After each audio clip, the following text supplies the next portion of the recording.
Habari za wakati huu ndugu mpenzi mtazamaji na mfuatiliaji wa chaneli hii. Karibu sana. Makamu wa Rais Dr. Emmanuel Nchimbi alitoa kauli yenye hekima na uzito mkubwa ambayo inapaswa kusikilizwa kwa makini na kila Mtanzania. Alisema kuwa mawazo ya Watanzania hayawezi kufanana. Hili ni taifa la watu wanaofikiri, si taifa la mawe. Dr. Nchimbi amesisitiza kuwa baada ya miaka 62 ya muungano, ni dhambi kudai kuwa mawazo ya Watanzania yote yanafanana.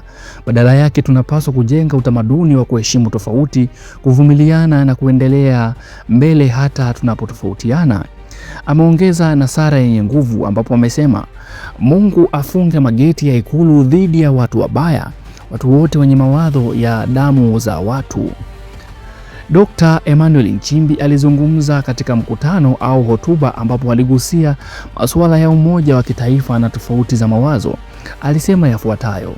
Jambo la kwanza, alisema mawazo ya Watanzania hayawezi na hayatafanana kamwe, na hili si tatizo bali ni nguvu ya taifa.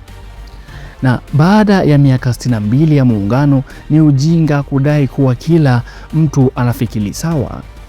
Pia Dr. Emmanuel Nchimbi alisema kuwa tunapaswa kujenga utamaduni wa kuvumiliana hata tunapotofautiana. Na pia alisema kuwa tunahitaji kuheshimu mawazo ya wengine na kuyapa nafasi huku tukidumisha umoja wa kitaifa. Sala yake ya mwisho ilikuwa ya wazi na yenye uchungu. Mungu alinde Ikulu dhidi ya watu wenye mawazo ya damu za watu, yaani wanaotaka au kufurahia umwagaji wa damu ya kila raia. Kauli hii inakuja wakati wa mvutano mkubwa wa kisiasa nchini baada ya ripoti ya tume ya Jaji Chande, kesi ya Tundu Lissu, operesheni za Chadema na madai yanayoendelea ya ukiukwaji wa haki. Ujumbe wa Dr. Nchimbi ni ujumbe wa hekima. Dr. Nchimbi anatambua ukweli msingi wa demokrasia. Watu hawatofautiani tu, bali tofauti hizo ni chanzo cha maendeleo. Anakataa dhana ya mawazo moja ambayo mara nyingi hutumiwa na serikali au vyama kutaka kunyamazisha wapinzani.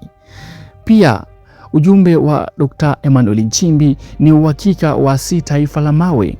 Hii ni kauli ambayo ina nguvu sana, ni metaphor ya nguvu.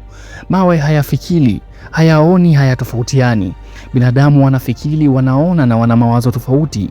Anakataa kuifanya Tanzania iwe kama taifa linalotengenezwa kwa mawe, lililogumu, lisilobadilika na lisiokubali tofauti. Pia kauli yake ya watu wenye mawazo ya damu, hii inahusu moja kwa moja matukio ya Oktoba mwaka 2025 ambayo inalaani watu waliopo serikalini, upinzanini au mahali popote ambao wana mawazo ya kumwaga damu ya raia ili kufikia malengo yao, ambapo wametoa ni wito wa kukataa vurugu na ukatili wa kisiasa. Kauli hizi za Dr. Nchimbi zinakuja wakati ambapo ripoti ya tume ya Jaji Chande imekiri vifo vingi, lakini bado inazua mashaka ya kutosha. Pia inakuja wakati kesi ya Tundu Lissu bado inaendelea, na pia inakuja wakati Chadema inazindua operesheni zake za Free Tundu Lissu na katiba mpya. Pia inakuja wakati madai ya utekaji na mateso dhidi ya wanaharakati yanaendelea. Na pia kauli ya Rais Samia kuhusu yalipandikizwa inapingwa na baadhi ya viongozi. Nchimbi anajaribu kuweka sauti ya wastani na ya umoja katika wakati wa migawanyiko mikali. Kauli hii inakuja wakati Tanzania inahitaji sana sauti za hekima na umoja. Inakumbusha kuwa tofauti za mawazo si adui wa taifa, bali ni nguvu yake. Umoja hauji kwa kuwanyamazisha watu, bali kwa kuvumiliana hata tunapotofautiana. Watu wenye mawazo ya damu wanaoona umwagaji wa damu kwa njia ya kisiasa ni hatari kwa taifa zima. Huu ni wito wa demokrasia yenye nguvu, ambapo watu wanaweza kutoa maoni yao bila kuogopa, na serikali inawapa nafasi bila kuwachukulia kama maadui. Dr. Nchimbi amezungumza ukweli muhimu. Tanzania ni taifa la binadamu wanaofikiri na si la mawe. Kujaribu kuwalazimisha watu wote kufikiri sawa ni hatari na ni kinyume cha asili ya binadamu. Tofauti za mawazo ni chanzo cha maendeleo na uvumbuzi. Sara yake ina uzito. Watu wenye mawazo ya damu za watu ni onyo kali dhidi ya wote waliopo serikalini, upinzani au mahali popote wanaotaka kutumia vurugu au mwagaji damu kufikia malengo yao.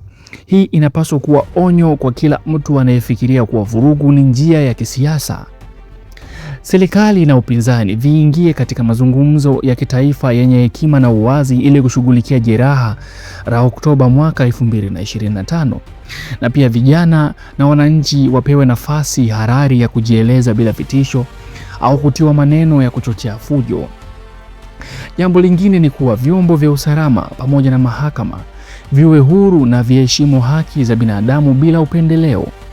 Na pia taifa lijifunze kuvumiliana na kutoa nafasi kwa mawazo tofauti. Hiyo ndio nguvu ya Tanzania.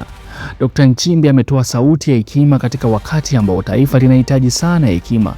Tuichukue kauli hiyo kwa uzito.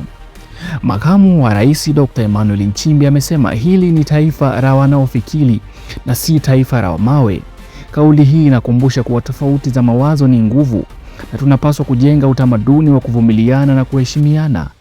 Tanzania inastahili umoja unaotegemea hekima, si umoja wa kulazimishwa. Tuheshimiane na tujenge taifa bora kwa pamoja. Asanteni kwa kusikiliza.